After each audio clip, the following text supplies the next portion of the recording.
This is Dr. Byers coming to you live from Spine Team Spokane. Today I'm here with Becca. We're discussing the push-up.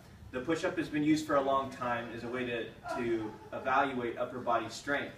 And one of the problems we see with people who have scapular winging, or where your shoulder blades kind of detach from your rib cage as you perform a push-up, shoulder pain, or they just have difficulty performing the press, is they forget the role that the lower body plays in the move.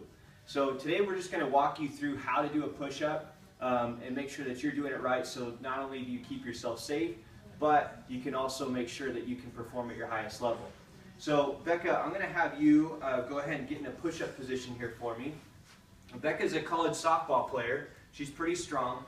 We're going to ask her to do kind of a bad rep, so we'll have her, I want you, when you do your push-up, just kind of focus on the role your upper body is playing in the move. Go ahead and go down and come back up.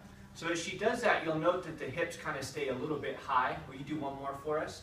Okay? And you can ask her, you know, on the scale of 1 to 10, does that feel more toward, like if 1's easy, or 10's easy and 1's hard, does it feel more towards easy or more towards hard? More towards hard. Yeah, so generally athletes will experience it's a little bit harder to do a push-up when their hips aren't engaged. So let's redo that move, Becca, and this time, if you'll just make sure that you drive through your hips with your upper body. So as you lower your upper body, make sure your abs and your glutes kind of help take you down towards the ground.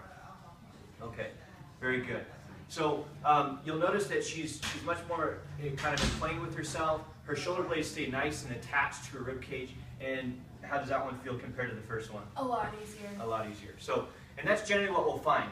So that's kind of the first tip. You want to make sure when you do any kind of strength move, if we look at Pavel's work in the Naked Warrior, he talks a lot about the importance of grip, glutes, and abs. This is one way to draw the glutes and abs into the push-up. And what we usually find is that it augments or increases performance. So an athlete will go from being able to perform 5 push-ups to 10 or 15. This tends to be a problem with female athletes, right? They're incapable of doing a push-up. A lot of times just getting the hips involved will take them from not being able to do the move to doing the move.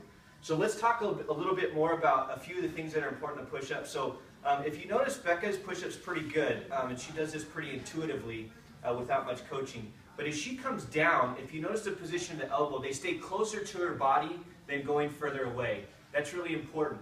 So what she's doing without realizing it is she's almost screwing her hands into the ground as she lowers herself towards the floor.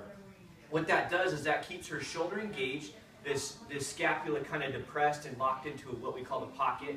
And as she goes down, she's kind of spreading out, and then as she comes up, she's kicking in her triceps. And if you watch the push-up video we did earlier, we talk a little bit about that in the bench press as well. We talk about breaking and spreading. So the concepts for the push-up are the same. As we go down, we want to create what's called external rotation at the shoulder. And as we push away, we want to make sure the triceps get involved. That's how we keep our shoulders happy and healthy as we perform the push-up. And that's one of the ways that we take an athlete that's unable to perform a push-up to able to perform a push-up in as quick as an hour or so, just with a little bit of coaching. So this is Dr. Byers. Thanks for joining us. Signing off.